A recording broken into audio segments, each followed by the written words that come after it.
For thousands of years, we've been trying to unlock the mysteries of how the universe works.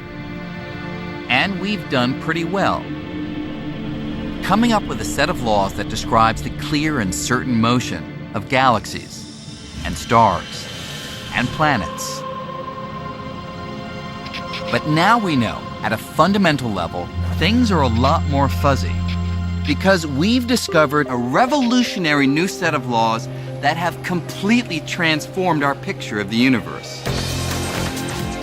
From outer space to the heart of New York City to the microscopic realm, our view of the world has shifted thanks to these strange, mysterious laws that are redefining our understanding of reality. They are the laws of quantum mechanics. Quantum mechanics rules over every atom and tiny particle in every piece of matter, in stars and planets, in rocks and buildings, and in you and me. We don't notice the strangeness of quantum mechanics in everyday life, but it's always there if you know where to look. You just have to change your perspective and get down to the tiniest of scales, to the level of atoms and the particles inside them. Down at the quantum level, the laws that govern this tiny realm appear completely different from the familiar laws that govern big, everyday objects. And once you catch a glimpse of them, you never look at the world in quite the same way. It's almost impossible to picture how weird things can get down at the smallest of scales.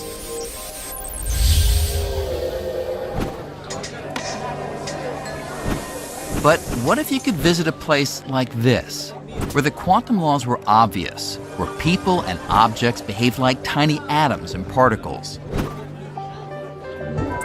You'd be in for quite a show. Here, objects do things that seem crazy. I mean, in the quantum world, there's a sense in which things don't like to be tied down to just one location, or to follow just one path. It's almost as if things were in more than one place at a time.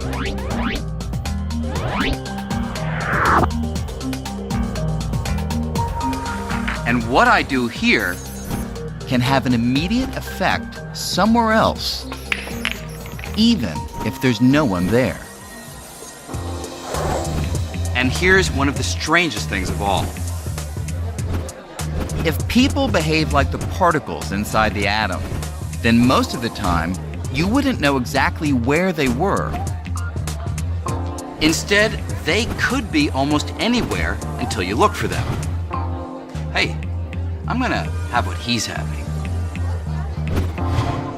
So, why do we believe these bizarre laws?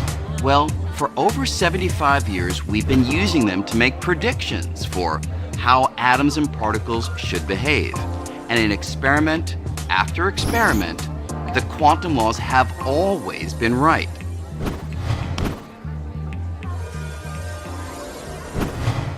The quantum laws become most obvious when you get down to tiny scales like atoms.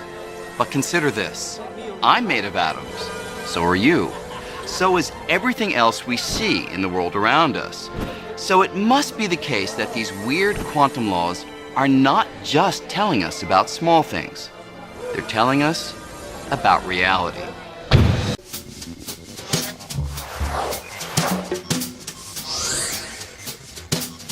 You'd expect that if I roll a few of these balls down the lane, they'll either be stopped by the barrier or pass through one or the other slit and hit the screen at the back.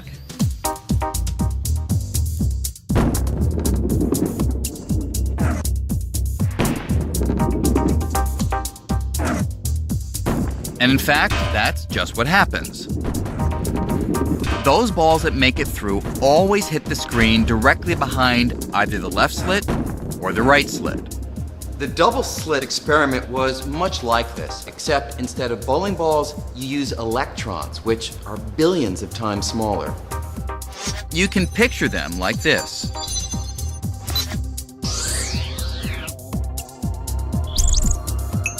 Let's see what happens if I throw a bunch of these balls. When electrons are hurled at the two slits, something very different happens on the other side. Instead of hitting just two areas, the electrons land all over the detector screen, creating a pattern of stripes, including some right between the two slits, the very place you'd think would be blocked. So, what's going on? Well, to physicists, even in the 1920s, this pattern could mean only one thing: waves. Waves do all kinds of interesting things that bowling balls would never do. They can split. They can combine. If I sent a wave of water through the double slits, it would split in two, and then the two sets of waves would intersect. Their peaks and valleys would combine, getting bigger in some places, smaller in others, and sometimes they'd cancel each other out.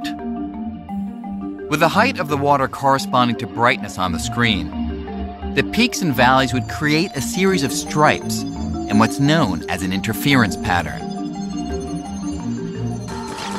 So, how could electrons, which are particles, form that pattern?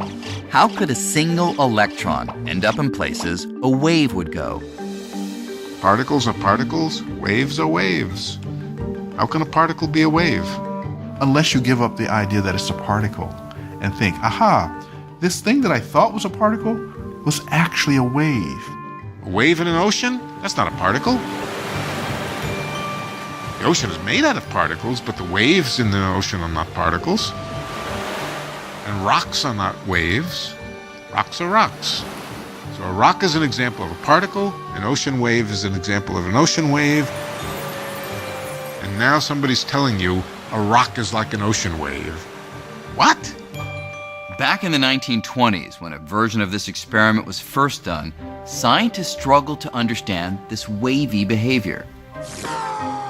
Some wondered if a single electron, while in motion, might spread out into a wave. And the physicist Erwin Schrödinger came up with an equation that seemed to describe it.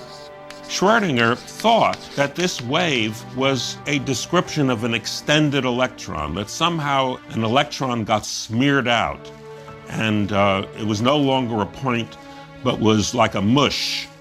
There was a lot of argument about exactly what this represented. Finally, a physicist named Max Born came up with a new and revolutionary idea for what the wave equation described. Born said the wave is not a smeared out electron or anything else previously encountered in science. Instead, he declared it's something that's really peculiar, a probability wave. That is, Born argued that the size of the wave at any location predicts the likelihood of the electron being found there. Where the wave is big, that's not where most of the electron is. That's where the electron is most likely to be.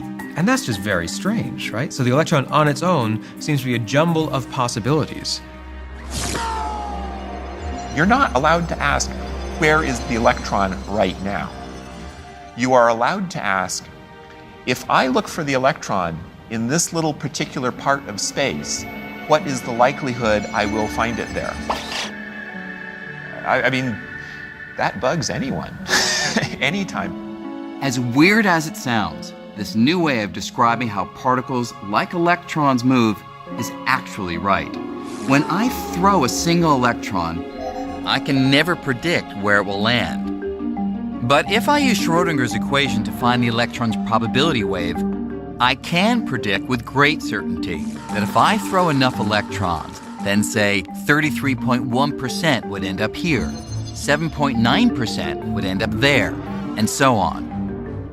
These kinds of predictions have been confirmed again and again by experiments. And so the equations of quantum mechanics turn out to be amazingly accurate and precise, so long as you can accept that it's all about probability.